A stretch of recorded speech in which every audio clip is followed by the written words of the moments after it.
Hey, what's going on, guys? Here back again, your boy Jay, to review this trailer for this documentary that comes out on January the 28th regarding Janet Jackson. It is a documentary put out by Lifetime.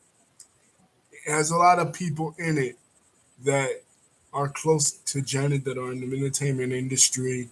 It has Samuel L. Jackson, has Tyler Perry, has Mariah Carey, has Janelle Monáe. Hey Lisa, what's going on? Lisa tapping in. There's a lot of people in it, and one of the things that I'm looking forward to in this documentary is finally addressing this rumor that has been going on for years that Janet Jackson had a secret love child with El DeBarge. Jumping right into it, for years there has been this rumor in the entertainment industry that when Janet, um, yeah, Jermaine Dupri is in it. That, like Lisa saying, um, that she had a secret love child for years. That they always said, "Oh, Janet Jackson had a secret love child in the 1980s when she got married to the barge to escape her family." The Jermaine Dupri stuff should be interesting because that was the first, that was the first real celebrity that she was involved with. Yes, El DeBarge was a celebrity, I know that, but he was in an ensemble group. He was in a group. He wasn't a celebrity on his own. Another thing this talks about is the 2004 mishap, wardrobe malfunction, the events, the 2004 Super Bowl when she had the performance with Justin Timberlake, the event that launched this website that we're on right now, that launched YouTube. The first viral video that was ever trending here on YouTube was that performance with Justin Timberlake and Janet Jackson when her nipple slipped out. That changed the course of how the Super Bowl did business during the halftime show. They have to screen stuff, but it also changed media because, again, like I said, it was responsible for launching YouTube. So that was the founders of YouTube, Jawad Kareem and Steve Chen, decided they would come out with the concept of YouTube in 2004 because of that incident. That got the viral video culture really rolling. So it was bad for Janet Jackson, but it was good for the internet. You know what I mean? But in the documentary, like I brought up to Lisa on this on Facebook, in the documentary they mentioned Justin Timberlake and how I feel that Justin Timberlake kind of threw Janet Jackson under the bus. He did the action. He pulled off the pasty. He was the one that exposed her breast on TV, not her. She didn't do it. He did it to her. It was done to her, and he never took responsibility for his actions. And he never said, "You know what? I'm sorry for attempting to ruin or attempting to besmirch the image of Janet Jackson." So that's another thing that it addresses. Also, what is trending? What a lot of people are talking. He kind of apologized last year, Lisa. Yeah, but I'm about at the time. At the time, see, y'all gotta understand. At the time, Justin Timberlake in the 2000s, in the mid 2000s, he was the biggest star ever. Crimea River came out. He had left in sync. Crimea River came out with the 50 Cent remix. And then he kind of switched over and he had an urban audience. Only guy out of that boy band scene in the 90s that had any kind of recognition. None of the other guys had no other recognition. None of the other boys from NSYNC had any other recognition. None of the other Boys from the Backstreet Boys, Hanson, none of them boy bands had any other recognition. It was only Justin Timberlake. And the black community was really riding with Justin Timberlake heavy in the mid 2000s. So he was the biggest star ever. And it was it was up to him to, at the time when it happened, who cares about 20 years later? You know what I'm saying? That's 20 years later. We don't care nothing about that. You know what I'm saying? We care about when it happened in 2004, when he was on top of the world, when he had the responsibility to say something and didn't.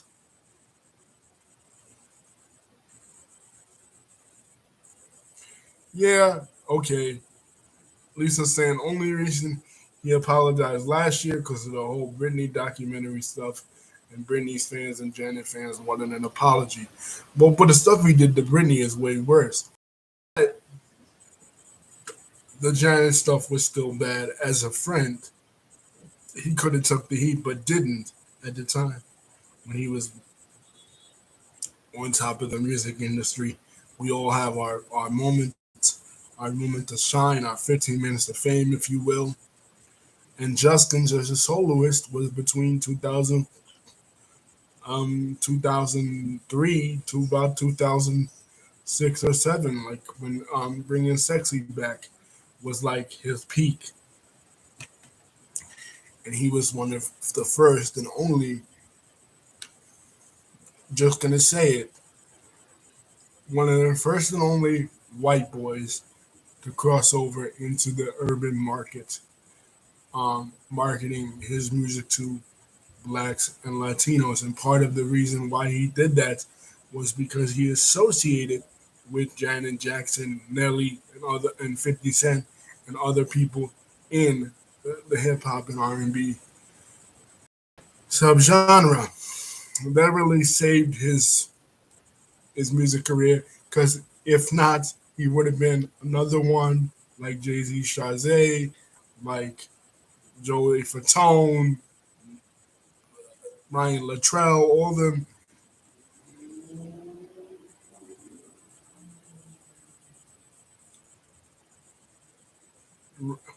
Right. Lisa saying Janet was mad because she didn't get invited to the Grammys that year, and because of him, but he went. Exactly. He, because he was, see, okay, not only was because he was on top of the world, let's bring gender into it. Okay, we got to inject into it. We got to make this political and social statement. Justin Timberlake did not get as much heat because he's a man. And male sexuality is not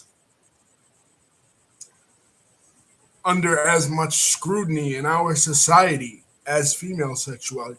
Look at Adam Levine. Adam Levine, the guy from Maroon 5, a couple of years ago at the Super Bowl, took his shirt off, bunch of tattoos everywhere, right? Nobody said nothing. Shh, completely hush hush about it. No controversy, no outrage. Janet Jackson, one little titty by accident.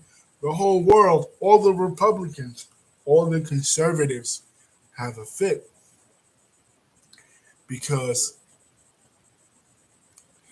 number one, her ethnicity, her race. She's a black woman. Number two, because she's a woman. I mean, let's just keep it 100. You know what I mean? That's what it is. That's what it is and what it was. Justin Timberlake, a white man, doesn't get that much flack for what he had done, but Janet Jackson, she gets all the blame. The entire world acted like Janet Jackson was the worst person on the planet because she showed her titty by mistake. It was a wardrobe malfunction. It wasn't like she completely pulled her top off and then started waving her titties all around. It was a complete mistake in which he had done, not her. and he didn't take the responsibility, and he ended up smelling like roses after the situation, while she ended up. But her career never bounced back, guys. In the eyes of the mainstream media, in the eyes of the conservative-run media, that football is a completely conservative sport, as we saw with Colin Kaepernick. Conservatives and football and shit, they praise the Super Bowl like it's freaking Christmas. You know what I mean? They focus more on the Super Bowl than they focus on any other holiday that doesn't have anything to do with religion. So because by mistake her titty came out, she was considered the worst person in the world, while Justin Timberlake came out smelling like roses, and he never ever stuck up for his friend. Let's just be honest. He wasn't there for a friend when she needed him. She threw him under the bus. Yeah, he threw under the bus. Yeah, he said some bullshit apology years and years later when they called him out for it. But who cares? Who cares about years and years later? You weren't there when you had the ability to do something, and when you were the man, the man, you didn't say nothing. But now you're saying something now, years and years later. So, what's that gonna do? Another thing the documentary points out or discusses is, and this is the thing that is really trending besides the Justin Timberlake thing, that Janet Jackson felt she was guilty by association because of the accusations against her brother, Michael Jackson. Well, my, we all know that besides Latoya, the entire Jackson family stuck by Michael, and they're sticking to the story that he was innocent. He did not molest those boys. But you got to think, at the time, Janet Jackson is just getting her career started. She's just doing stuff. Rhythm Nation comes out, her first album. She's just becoming to be getting us at the time, and there was a lot of competitors in the early 90s when she first came out. Late 80s, early 90s. People doing music that's similar to like Paula Abdul was out at that time. And it was tough for her because unlike the other family members, their careers already over with. You know what I mean? Their careers already done for. Nobody is talking about Jermaine. Nobody is talking about Tito. Nobody is talking about Jackie. None of them. Their career's already over. But Janet, when the allegations came out, she was just really establishing herself as a soloist. So she goes into in the documentary how this affected her. You know what I mean? She bounced back from it because Velvet Rope, that album, which came out in 1996, that album is one of the best albums ever made in the 90s. Together Again is a classic. You know what I mean? Janet Jackson, 1996. 96 in her genre of music, she ended up taking the whole pie, and Michael's allegations didn't really affect her. But in the early 90s, I can imagine, being closely associated with him in 1993 when he was first accused, and in 2005, but more so in 1993, because by 2005, people knew that it was bullshit because they saw the hit piece by Martin Bashir, and they knew that it was bullshit. In 1993, the Jordy Chandler thing, some people believed it at the time. You know what I mean? I remember that always being on the news in the early 90s. I remember being a Michael Jackson fan, and no BS. People believed it. I mean, so right, Lisa is absolutely correct. The Nutty Professor came out in 1996, but that wasn't the one that she was in. So that has nothing to do with her. She was in the second one. That was the first one with Jada Pinkett Smith. But um, she would later begin to be associated with that film and that film franchise. So it goes into that, and she bounced back, and I think one of the reasons why she later bounced back, is because, and her fans have always said this: Janet is Janet, and Michael is Michael. Janet Jackson fans, some of them are Michael Jackson fans, and some of them are not Michael Jackson fans. Some of Michael's fans are Janet fans, and some are not. A lot of them are not. So she established herself as herself. You know what I mean? Not as Michael's sister, but as herself. And that really came about because of I believe, the allegations. She wanted to distance herself from the allegations. But Lisa is absolutely correct. Nutty Professor, you know, part two, that was one of her best movies that she had done. Um, Another thing I would into it, but I would love to see,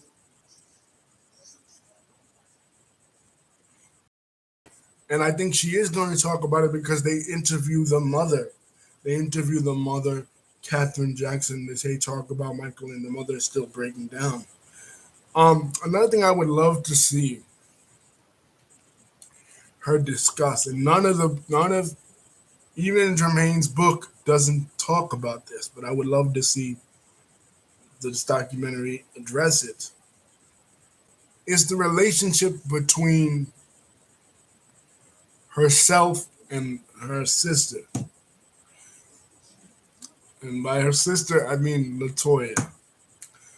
Latoya, at the time, um, due to the man that she was married to persuading her and forcing her, came out, and she was going with the narrative. She was running with the narrative against her brother, against her family. And she said that Michael Jackson did did abuse Jordy Chandler, and did abuse not Gavin Arvizo, but the other boy that he was accused of abusing. And she also accused Joseph Jackson of abusing her. Later, she came out and she recanted her statement. She said that that wasn't true, but I would love to see this documentary on Janet discuss the relationship and the dynamic between herself and her sister. Because we always see the dynamic between her and Michael Jackson, or the dynamic between her and Randy, because remember, they're the two youngest. And but we never see it discussed anything about how the sisters, as sisters, re- relate to each other. So I want to be interesting to see how that, if they touch on that, but I would love to see that. Um, of course, the relationship with Jermaine Dupri, like Lisa said, is touched on. That was always something that Janet,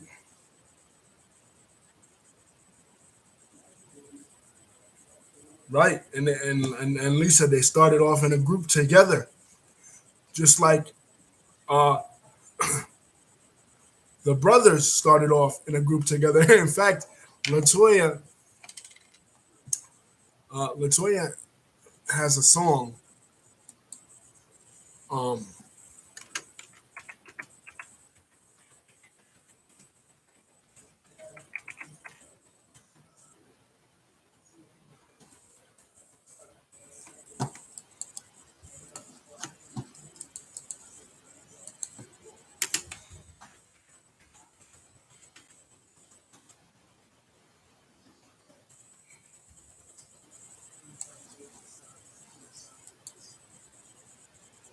uh, Latoya, sorry, has a song called "Till They Met My Baby Sister," and in the song, what I cut off in the song, right? It's almost like Latoya is saying like they all used to love me until they met my baby sister, who was way more charismatic. And I always felt like between the sisters, between the sisters that were in the entertainment industry, Latoya and Janet, there was always this kind of competition between them, just like there was a competition between Michael and Jermaine. So that would be interesting to touch on. Also, in the relationship, the dynamic between her brothers, her father and her, and she sticks up for Joe. See, that's one thing. Yeah. Lisa is absolutely correct. There was a lot of controversy surrounding um her relationship. Lisa says she thinks she's going to talk about Tupac Shakur and Poetic Justice movie. There was a lot of controversy surrounding that due to the fact that uh she made Tupac get an AIDS test and they only kissed in the scene. Tupac Tupac was alleged to say or rumored to say, "I'll get an AIDS test if I get to have sex." And then he said it in a more vulgar way with Janet Jackson, but I'm not getting no AIDS test for no kiss. You know what I mean?